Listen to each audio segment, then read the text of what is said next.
하면서 다양한 종류의 후회를 살며 하면서 살아갑니다. 학교를 정한다거나 학과를 선택한다거나 또 진로를 결정한다거나 누군가를 배우자로 맞이한다거나 이처럼 그 모든 삶의 과정 가운데 사람은 자신이 정한 그 선택과 그런 결과에 대해서 만족도 하지만 후회도 하는 것입니다. 왜 사람들은 이렇게 자신이 선택한 것에 대해서 만족도 하지만 만족보다는 후회를 더 하는 경우가 나타나게 되는 걸까요?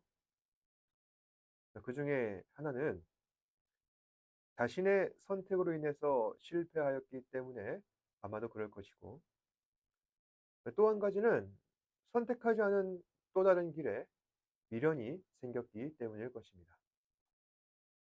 로버트 프로스트라고 하는 사람이 쓴 가지 않은 길이라는 아주 유명한 시가 있는데, 그 시에 따르면은 주인공은 걸어가다가 두 갈래 길을 맞닥뜨리게 되고, 어떤 길이 더 좋은 길인지 저 멀리 내다보며 많은 고민을 하면서 그렇게 살아가지만 어쨌든 하나의 길을 선택해야만 하는 상황에 놓이는 것입니다. 그래서 어쩔 수 없이 하나의 길을 선택하고 쭉 걸어가다가 또 다른 두 갈래의 길을 발견하게 되는, 매번 같은 일들을 반복하게 됩니다. 결국 이 시 속의 주인공은 하나의 선택을 위해 남겨두게 된 또 다른 길을 아쉬워하며, 나는 과연 지금 제대로 된 선택을 하고 있는 것인가? 더 나은 길을 향해 나아가고 있는 것인가? 스스로에게 되물으면서 이 시는 끝을 맺고 있습니다. 이 로버트 프로스트가 쓴 가지 않은 길의 내용처럼 사람들은 후회를 감수하고라도 어쨌든 무엇이든 선택해야 하는 것입니다. 그것이 바로 인생이라는 것이죠. 만약 우리가 후회할 것을 두려워하여 아무것도 선택하지 않는다면 결국 어떠한 곳에도 다다를 수 없게 될 것입니다. 또 선택을 할 때는 아무쪼록 신중하게 해야 할 것이죠. 합리적이고 이성적인 판단을 하여 최선의 선택을 할 수 있도록 해야 할 것입니다. 또한 그 선택으로 인해 우리에게 초래하게 될 다양한 결과를 예측하여서 최악의 상황은 발생하지 않도록 만반의 준비를 해야 할 것입니다. 개인의 인생이든 인류의 역사든 그렇게 해야 할 것입니다. 오늘 말씀도 사사기 시대의 한 인물을 조명하며 그 인물이 보여주는 선택의 문제를 다루고 있는 말씀입니다. 바로 그 사람은 기드온입니다. 사사기 시대를 다시 한 번 더 살펴보자면은, 사사기 시대는 영적으로 실패한 이스라엘의 일종의 오답노트와 같은 시대라 할 수 있습니다. 하나님께서는 이스라엘을 가나안 땅에 들이시고 그들에게 땅을 나눠 주셨습니다. 그렇다면 앞으로 이스라엘 미래는 전적으로 하나님 손에 달린 것입니다. 그런데 이스라엘은 하나님의 은혜를 저버리고 이방 족속들이 섬기던 우상을 그들도 따라 섬기게 되는 것입니다. 우상을 섬기면 풍요와 자산과 복이 내려질 것이다. 그렇게 생각하여서 그들은 하나님의 길을 저버리고 우상의 길을 택하게 됩니다. 우상을 섬기면 풍요와 자산과 복이 내릴 것이다. 하지만 그들이 선택할 길은 잘못된 길이었습니다. 그들이 그토록 원했던 이 풍요와 자산과 복은 결국에 그 내리시는 근원은 우상이 아니라 하나님이시기에 하나님을 섬겨야 했던 것입니다. 하나님께서 우리의 삶을 형통하게 하시는 분이시기 때문입니다. 그런데 그것도 모르고 이스라엘은 하나님의 뜻을 거역하여서 우상을 섬기려 하니 하나님께서는 이스라엘 백성들을 징벌하실 수밖에 없으셨던 것입니다. 그래서 하나님께서는 이스라엘 주변의 여러 나라들을 동원하셔서 이스라엘을 심판하십니다. 그로 인해 이스라엘은 고통받게 되었고 이스라엘은 하나님께 구원을 요청하게 됩니다. 그러면 하나님께서는 이스라엘을 불쌍히 여기셔서 그들 가운데 사사를 세우셔서 이방 족속들을 몰아내시고 나라를 안정시켰습니다. 사사기 시대는 이러한 일들을 총 12번이나 반복한 아주 혼란스러운 시대였습니다. 왜 하나님께서는 이스라엘의 우상 숭배를 두고 보시며 왜 그런 이스라엘을 또다시 구원하셨던 것일까요? 하나님께서는 이스라엘을 향해 일종의 교훈을 주신 것입니다. 너희가 만약 하나님을 배역하면은 심판받게 될 것이고 너희의 삶은 결국 피폐해질 것이다. 하지만 이스라엘은 지독히도 실패하고 여러 번 넘어지며 다시 예전에 하나님을 거역하였던 그 모습으로 돌아가게 됩니다.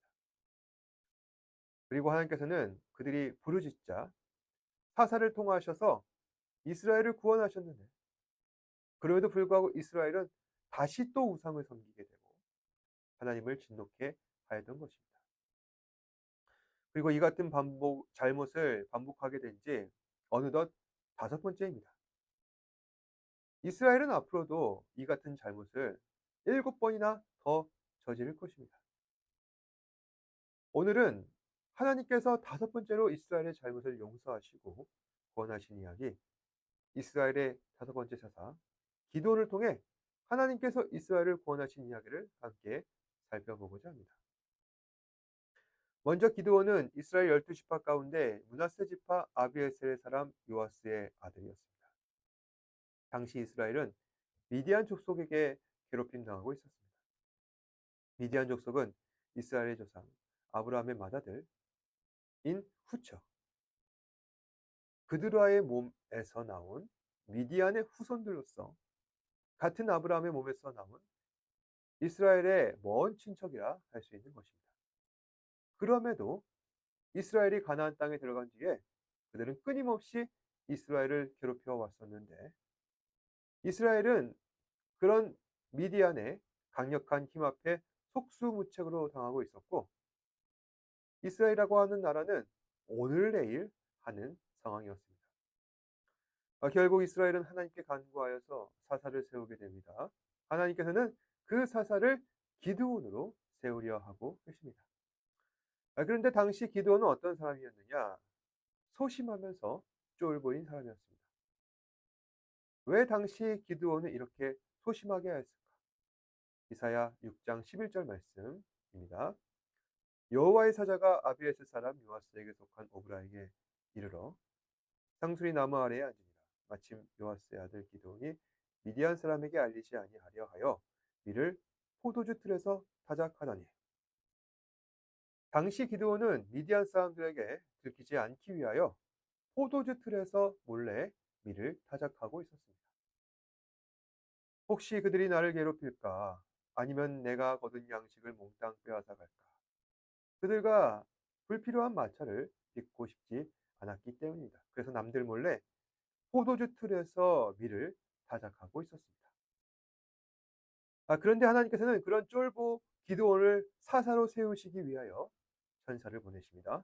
천사는 기드온에게 나타나 하나님께서 너를 지도자로 세우려 하신다는 놀라운 말씀을 전합니다. 그리고 천사는 기드온에게 이렇게 전합니다. 12절 말씀에 보면은 큰 용사여 여호와께서 너와 함께 하시도다.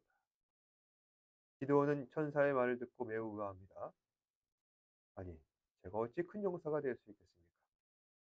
또 하나님께서 저와 함께 하신다는데 만약 하나님께서 저와 함께 하신다고 한다면은 어찌하여 이스라엘이 이토록 비참한 상황에 처했습니까? 그러자 천사는 기드온에게 대답합니다. 16절에 내가 반드시 너와 함께 하리니 내가 미디안 사람 치시기를 한 사람 치듯 하리라. 그러니까 하나님께서는 소심쟁이의 쫄보라 할 수 있는 기드온을 사용하셔서 이스라엘을 미디안 손에서 구원하신다는 겁니다. 이를 통해 하나님께서는 강적을 몰아낼 수 있는 힘이 우리에게 있는 것이 아니라 전적으로 하나님께 있다는 사실을 알게 하셔서 사람들로 하여금 하나님을 더욱더 의지하고 신뢰하도록 하시겠다 약속하고 계십니다. 이제 기드온이 하나님께서 함께 하신다는 확신을 얻게 되고 미디안을 치고자 이스라엘 사람들을 모으기 시작합니다. 처음에는 열렬한 애국심에 32,000명이나 되는 사람들이 몰려들었습니다. 하지만 그걸로는 택도 없죠. 왜냐? 알려진 바로는 미디안 사람들이 12만 명 이상의 아주 잘 훈련되고 조직된 군인들이 있었다고 합니다. 그러니까 거의 이스라엘 병력의 4배에 가까운 것입니다. 이 압도적인 병력 앞에 이스라엘은 어찌할 수 없고 기드온은 그 사실을 너무나도 잘 알고 있기에 점점 근심이 깊어져 가는 것입니다. 하지만 그럼에도 하나님께서는 놀라운 결정을 내리십니다. 32,000명 무리 앞에서 너희 중에 겁을 내는 자 있으면 즉시 이곳을 떠나라. 아니, 더 모아도 모자를 판에 있는 사람들조차 집으로 돌아가라고 계십니다. 그랬더니 22,000명은 그 자리를 떠나고 10,000명의 사람들만 남아 있습니다. 기도는 절망적인 상태가 되어 갑니다. 그런데 여기서 한술 더 떠 하나님께서는 다음과 같이 또 말씀하고 계십니다. 기드온에게 10,000명의 병사들을 데리고 가서 그들로 하여금 물을 마시게 하라. 그렇게 많은 사람들이 물 있는 곳에 몰려들어가 물을 마셨는데 어떤 사람은 고개를 숙여 개처럼 하기도 하였고 또 어떤 사람은 무릎을 꿇고 마시기도 하였습니다. 그러면서 하나님께서 말씀하시기에 개처럼 물을 핥은 사람은 남아 있고 나머지는 떠나라. 그랬더니 개처럼 핥은 사람은 300명, 나머지 사람은 모두 다 무릎을 꿇고 마셨습니다. 그러니까 10,000명에서 300명이나 줄어든 것입니다. 그리고 하나님께서 말씀하시기에 내가 그 300명으로 미디안을 무찌르리라. 300이라고 하는 영화가 있습니다. 이 영화가 뭐냐면은 스파르타의 왕 디오니소스가 이끄는 300명의 용사들이 페르시아 제군의 대군을 협곡에서 막아낸 일입니다. 그런데 여기서 스파르타의 300과 오늘 말씀의 이스라엘 300은 완전히 다르죠. 왜냐? 스파르타는 일당 100의 전사이고 이스라엘은 단 한 번도 제대로 싸워주지 못한 그러한 오합지졸입니다. 그럼에도 불구하고 하나님께서는 훈련도 안 된 이 이스라엘 300명으로 잘 훈련된 미디안의 군대를 대적하시겠다 말씀하십니다. 왜 하나님께서는 이처럼 비합리적이고 무모한 결정을 내리셨던 것일까요? 하나님께서는 이미 모든 것을 다 계획하셨던 것입니다. 이스라엘이 하나님을 의지할 때, 주신 말씀 앞에 순종할 때, 적군을 능히 이길 수 있도록 하시는 것입니다. 왜 하나님께서 이런 일을 계획하셨을까요? 이스라엘이 말씀 앞에 순종한다면 하나님께서 그들과 함께 하셔서 하나님의 크신 일을 이루신다는 교훈을 그들로 하여금 깨닫게 하려는 것입니다. 그리고 마침내 기드온과 300명의 용사는 그 수많은 미디안 족속들을 무찌르게 됩니다. 그것은 모두 다 하나님 덕분이었죠. 하나님께서는 미디안 군대의 사기를 떨어뜨리시고 이스라엘은 미디안 진영에서 야습을 가하여 혼란스러운 상황 속에 그들 군대의 수장의 목을 치고 남은 적군들을 소탕하였던 것입니다. 결국 하나님께서는 기도를 통해 미디안을 치신 이 사건으로 인하여 하나님을 의존하는 신앙이 얼마나 중요한가 그들로 하여금 생각하게 하십니다. 오늘날 사람들은 대부분 자기가 가진 힘과 능력을 가지고 세상에 놓여진 수많은 과제들을 해결하며 살아갑니다. 그런데 사람들은 그것만이 인생의 전부라고 여기고 있죠. 내게 주어진 이 수많은 문제는 다른 누가 아니라 나 자신이 해결해야 한다고 생각하는 것입니다. 그런데 문제는 문제 해결 능력이 나한테 없는데 자꾸만 그 능력을 자기 자신에게서만 찾아내려 하니 사람들은 강박에 빠지고 실패하면은 넘어지고 시험 받게 되는 것입니다. 결국 무능력한 자기 자신에 대한 좌절감으로 후회하고 낙심하게 되는 것이죠. 그런데 여러분, 하나님께서는 우리에게 소망을 주시는 전능하신 하나님이십니다. 하나님께서 기드온에게 미디안을 공격할 병사를 주의를 하셨을 때 그것은 결코 기드온의 기대와 소망을 꺾으려고 한 것이 아닙니다. 우리가 가진 힘보다 사람 숫자보다 더 크고 위대하신 하나님의 능력을 의존하도록 하기 위하여 오직 하나님께만 소망이 있다는 사실을 깨닫게 하기 위하여 하나님께서는 사람들을 줄이신 것입니다. 이처럼 기독교 신앙은 하나님 한 분만을 전적으로 의존하는 신앙입니다. 내게 가진 것이 있다 할지라도 하나님의 능력과 비교한다면 한순간에 없어질 안개 같은 것이니 그렇게 허무한 것을 의지하기보다 오직 하나님 한 분만을 의지하는 것이 더 유익하다. 오늘 이 말씀은 우리에게 이러한 내용들을 전하고 있는 것입니다. 사랑하는 여러분, 하나님을 더욱더 의지하시기 바랍니다. 우리의 소망은 오직 하나님께 있습니다. 하나님께서는 우리의 인생을 붙드시고 인도하시는 하나님이십니다. 우리 인생 가운데 다양한 길들이 있지만 우리가 영원히 살 수 있는 길은 오직 하나님 한 분입니다. 이스라엘도 기드온도 하나님을 의지할 때, 하나님을 따라 살아갈 때 그들은 미디안을 이길 수 있었습니다. 이 사실 기억하시고 오늘 하루도 하나님 한 분만을 의지하며 하나님을 기쁘시게 하는 저와 여러분 되시기를 주님의 이름으로 축복합니다. 기도하겠습니다. 은혜와 진리가 충만하신 아버지 하나님, 오늘도 말씀을 통하여서 쫄보 기드온을 하나님의 용사로 성장시키시고 또한 자기 자신을 의지하는 것이 아니라 오직 하나님만을 의지하며 주의 크신 뜻과 사랑 안에서 하나님께서 계획하시는 뜻을 따라 순종하며 나아갈 때 하나님의 뜻을 그 인생 가운데 펼치시고 나타내시고 인도하셔서 하나님의 위대하신 그 능력과 권능을 그 삶의 모든 순간순간마다 적용시켜 주신 거 다시 한번 더 깨닫게 됩니다. 우리 사랑하는 지체들에게 주의 은혜와 사랑을 부어주옵소서. 하나님의 뜻을 따라 순종하며 살아갈 때 그 삶이 형통해지는 역사, 주의 능력에 나타나는 역사가 함께할 수 있도록 인도하여 주옵소서. 모든 말씀 예수님 이름으로 기도드립니다. 아멘. 하늘에 계신 우리 아버지여, 이름이 거룩히 여김을 받으시오며 나라가 임하옵시며 뜻이 하늘에서 이루어진 것 같이 땅에서도 이루어지이다.